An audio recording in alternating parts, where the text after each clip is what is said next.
Bring in Steve Moore, Committee to Unleash Prosperity Hotline, host of More Money on WABC Radio. Kevin Hassett, former chair, Council of Economic Advisors, distinguished fellow at the Hoover Institution, author of The Drift, Stopping American Slide to Socialism, and Steve Forbes, Forbes Media Chair, Editor-in-Chief, and author of Inflation, What It Is, Why It's Bad, and How to Fix It. Steve Forbes, you look very oppressed today. Do you know where your money has gone? I mean, honest to God. She says that's all Biden has to say. The full extent of his tax policy analysis is the rich should pay their fair share and they don't. And they're paying a fortune and everybody knows that. Well, the fact of the matter is, has been said before, inflation is a tax. It's a hidden sales tax. Whoa. And that is who gets hurt the most. We know who they are. Tens of millions of people living paycheck to paycheck, up to their eyeballs in credit card debt, interest rates going up. We've discussed here before. What's the real rate of inflation? It's not 3%, it's 7% when you include interest payments. You have to pay that interest every month. Got as high as 18%. So Joe Biden's taxing the people who have the least, and yet he's babbling on about getting to the rich. All this is not about revenue. This is about control. It's not about growth. It's about controlling people's lives. We looked, Kevin, at one of the producers, total revenues through fiscal 22 is the last year's statistics of income from the IRS. Anyway, total revenues are 40% above where they were in 2017 when the Trump tax cuts were put in. 40% increase in revenues. And I just want to add, we're still running a roughly $2 trillion budget deficit. No matter how much money you tax, no matter how many revenues flow in, the Biden deficits are endless. Yeah, it's absolutely true. And the shameless thing, though, you were angry listening to those fake talking points of the White House. The amazing thing is that they just keep saying that over and over, year after year, and they don't really seem to have any commitment to the truth about economic policy. And so I really don't understand how an honorable person on the economic team could stand there and allow them to say things like that, because your job is to help run the economy and have smart policies. And if you want more progressive taxation, then you could talk about how to do that without harming the economy, but to just lie about it the way they do over and over, it really is infuriating. The fact is, corporate revenue has almost doubled since we cut the corporate rate because of the Laffer curve effect. The share of, as you guys have shown, Steve, in your newsletter, the share of taxes paid by the top 1% has gone up, not down. And so this idea that you have to raise tax rates because of this incredible injustice in society is just incorrect. It's inconsistent with the facts, and it's just a lie that just keeps on going. Steve Moore, fix the tax code right here. I'd love to. Fix the tax code. You got about 30 seconds. I got the best advisor in the country to do that, sitting right here, Steve Forbes, who ran on the flat tax. Yes. And, you know, look, our enemies couldn't come up with a tax system that makes less sense than what we have right now. It is a total disgrace to the human race. We can do much better. How about this one, Steve and Larry and Kevin? How about an optional flat tax? So you can either have the complicated system that nobody can figure out, or you pay, what was your rate? 17%. After $53,000 of salary for a family of four. And you get a deduction for yourself and your kids, right? Yes. And then you pay 17%. And you could, you know, I think you had the postcard return.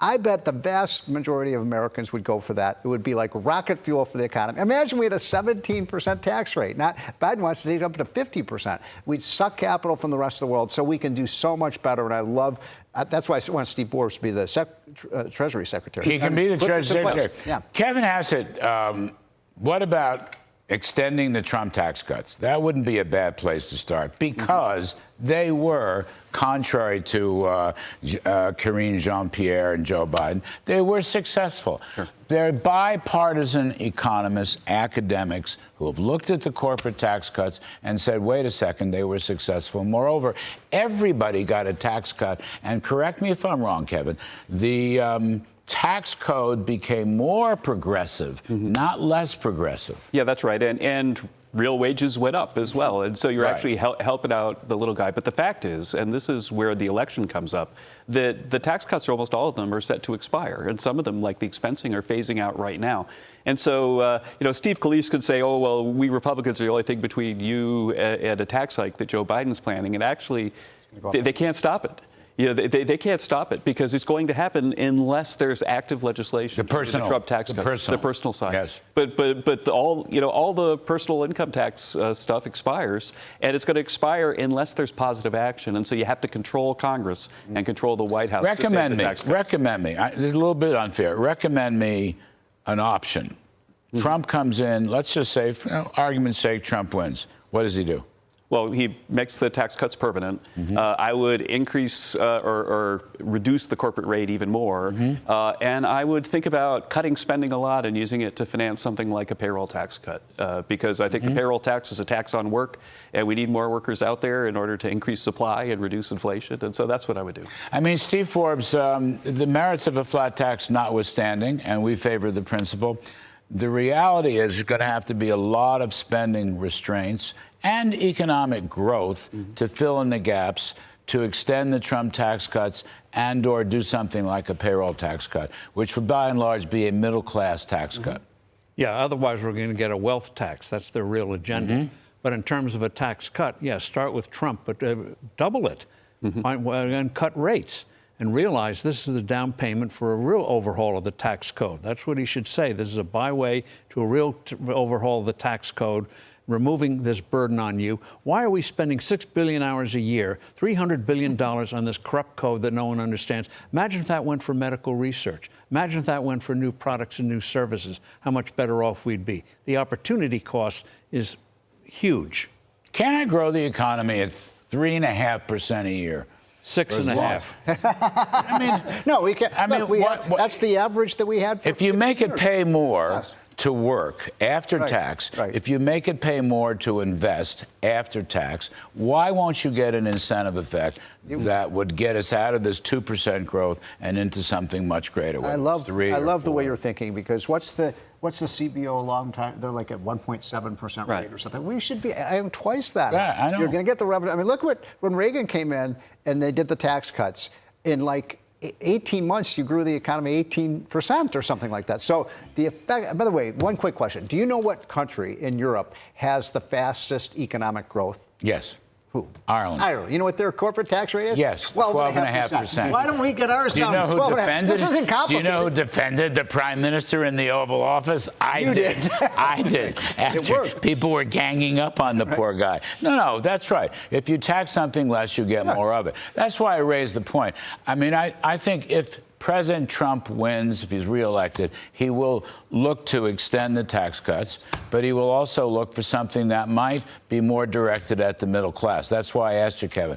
And your point is you're going to have to cut spending. I'll do it, which is not a bad goal, right? I mean, you've got to have a balanced budget approach in there someplace. And the rest could be made up by growth or not. Yeah, but there's a lot of room to cut spending. Right, so spending right now is about $1 trillion higher than we thought it would be when you and I were in the White House pre-COVID.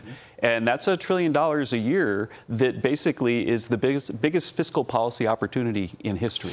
So the Republicans get in there with reconciliation. They're starting with, if they cut spending back to where it was set to go in 2019, with $10 trillion over 10 years to play with. $350 billion green energy slush fund. There's right a third there. of what you need right there. Which Green schemes out. Which probably comes to $1 trillion.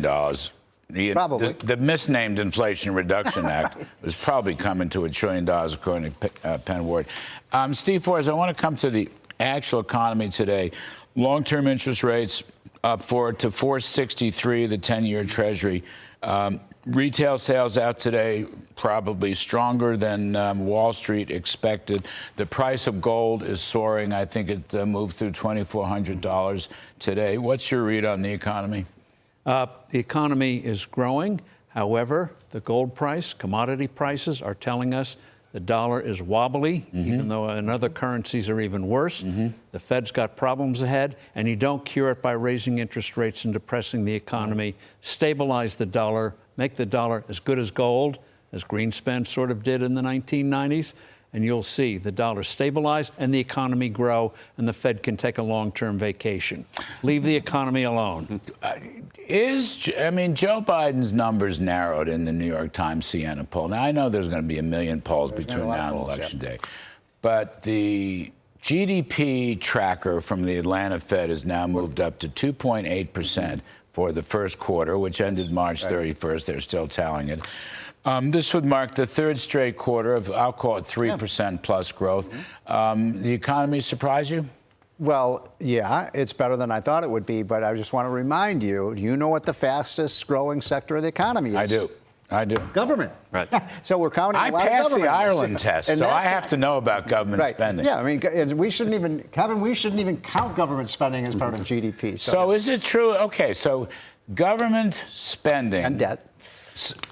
presumably stimulating consumer spending. Are we getting it on the, so we have demand, are we getting it on the business side, or is that demand outstripping supply of business equipment, machinery, and so forth? In other words, how lopsided is this economy? Well, it's very lopsided, and you mentioned the right thing. You know, equipment investment has been declining for a few quarters in a row while GDP has been growing because we're basically borrowing money from the Chinese and mailing it around to people, and they're spending it on stuff. But Steve mentioned the inflation tax.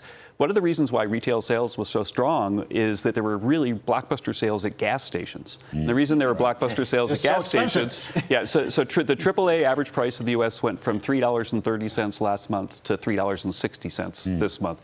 And that's money that people aren't going to have to spend on other things. And so I think that the economy is more wobbly than these data suggest. You know what? I'm just going to leave it right there. The economy is more wobbly. We need a flat tax. Fire the IRS. Need a payroll tax, too. And it was Ireland has the fastest growth in Europe. Steve Moore, Kevin Hassett, and Steve Forbes. Thanks, all of you. Appreciate it very much. Thank you. Tax day is a dreadful holiday.